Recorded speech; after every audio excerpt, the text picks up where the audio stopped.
Right now, somewhere in the world, decisions are being made. Decisions that carry consequences far beyond the people making them. Most of the time, those decisions pass unnoticed. But sometimes, a single choice, made in isolation, under pressure, can alter the course of history. This is the story of one such moment. A moment when the future of the world depended not on armies or governments, but on a decision made in silence, far beneath the ocean.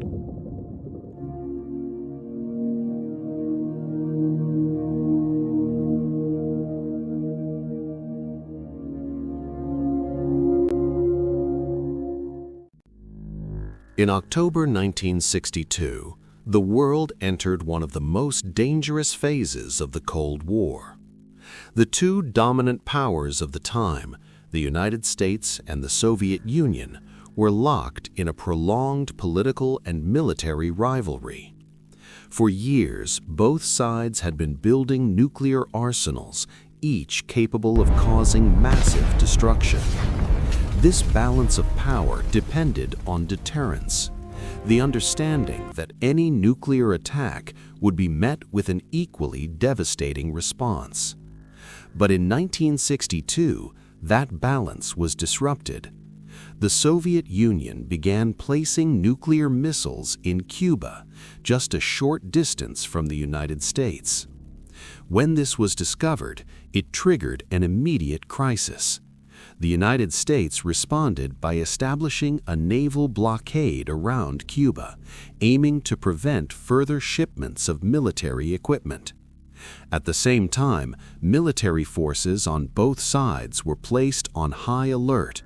Strategic bombers were prepared, missile systems were readied, naval fleets moved into position. For several days, the situation remained uncertain. Communication between the two sides was limited.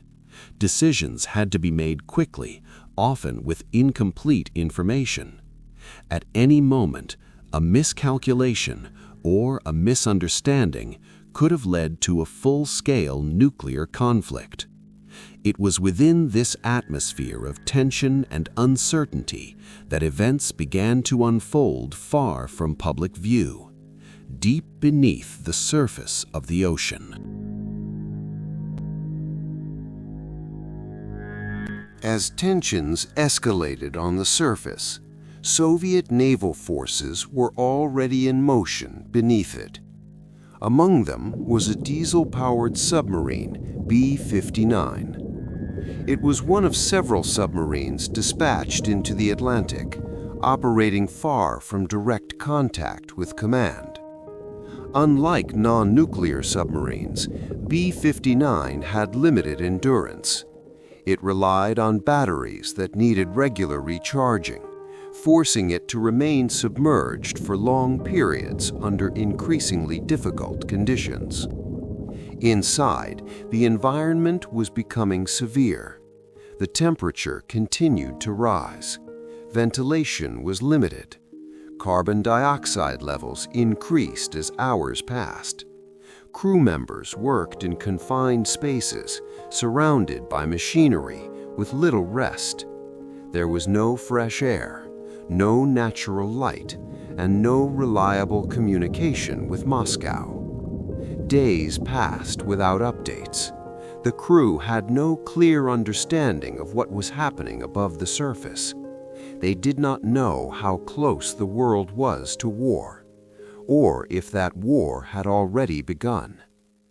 In this isolation, uncertainty began to take hold. Every sound from outside the hull carried meaning. Every vibration raised questions, and every passing hour increased the pressure inside the submarine. A pressure that was not only physical, but psychological. Because in an environment like this, decisions are not made with clarity. They are made under strain. And soon, that strain would be tested. At some point, the situation changed. Without warning, the crew of B-59 began detecting activity nearby. U.S. naval forces had located Soviet submarines in the area.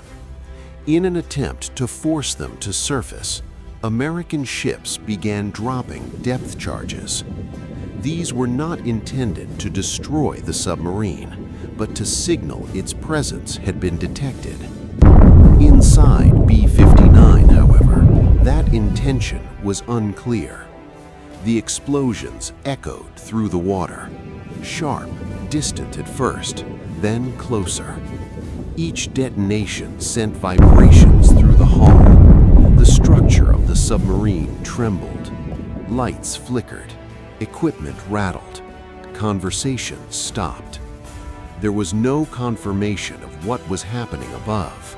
No communication, no instructions.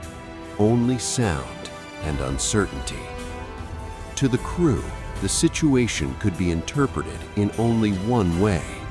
They were under attack. And if they were under attack, it could mean that war had already begun. The distinction between warning and aggression was no longer visible from beneath the ocean. As the depth charges continued, the atmosphere inside the submarine shifted. Routine gave way to urgency. Silence turned into tension, and uncertainty began to shape decisions.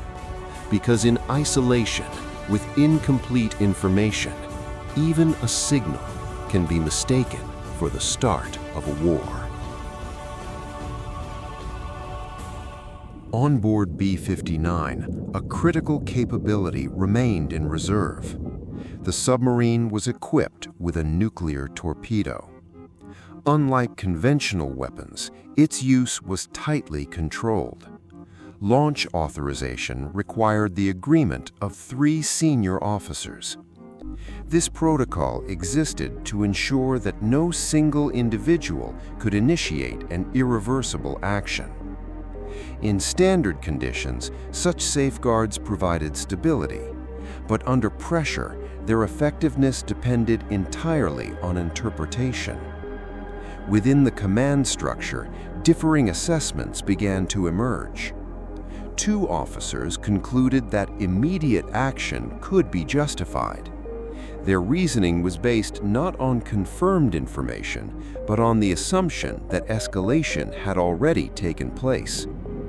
From that perspective, delay carried its own risks. The 3rd officer had not reached the same conclusion. He questioned whether the available information was sufficient to justify such a step.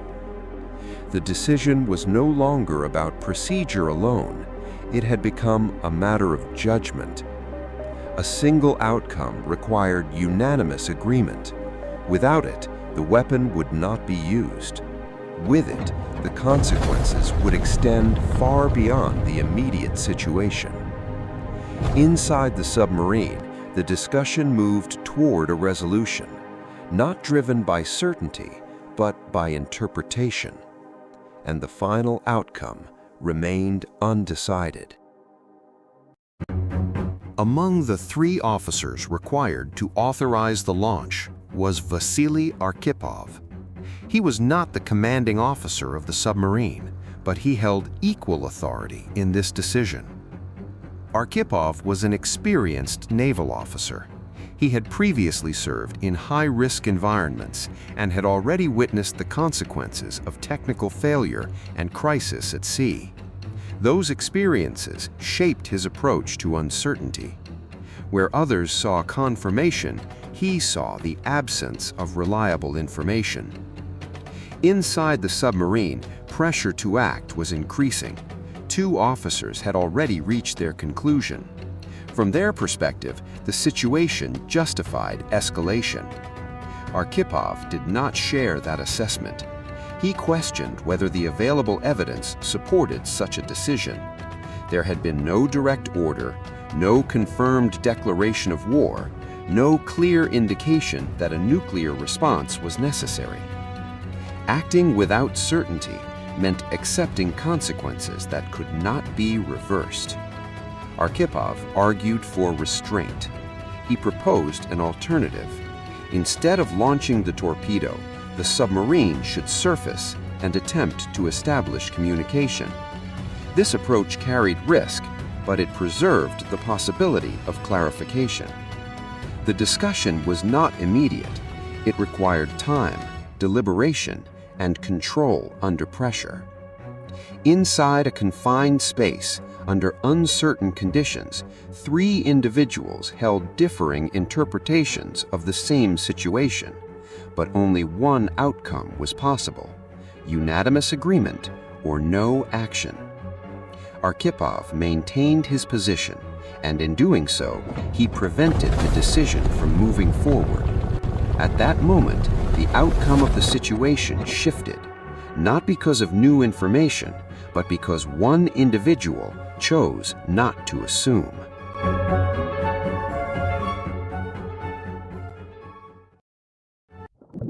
Inside the submarine, the discussion moved toward its conclusion.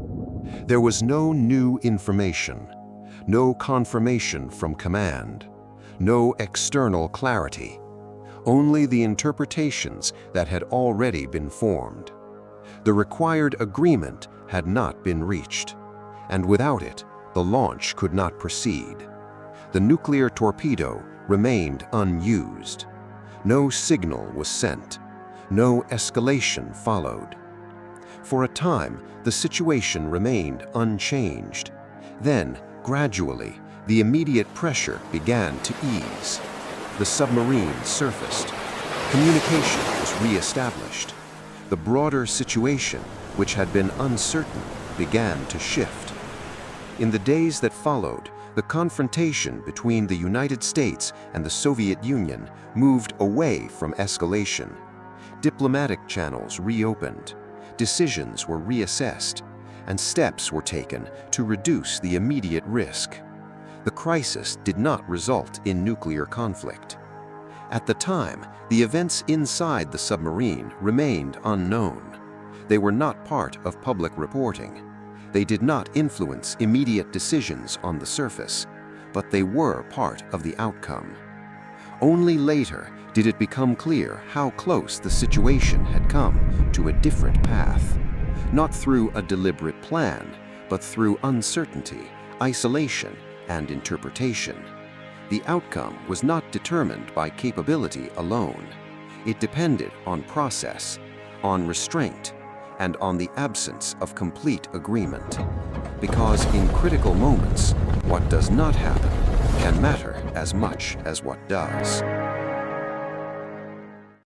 So let us not be blind to our differences, but let us also direct attention to our common interests and the means by which those differences can be resolved. And if we cannot end now our differences, at least we can help make the world safe for diversity. For in the final analysis, our most basic common link is that we all inhabit this small planet. We all breathe the same air. We all cherish our children's futures. And we are all mortal.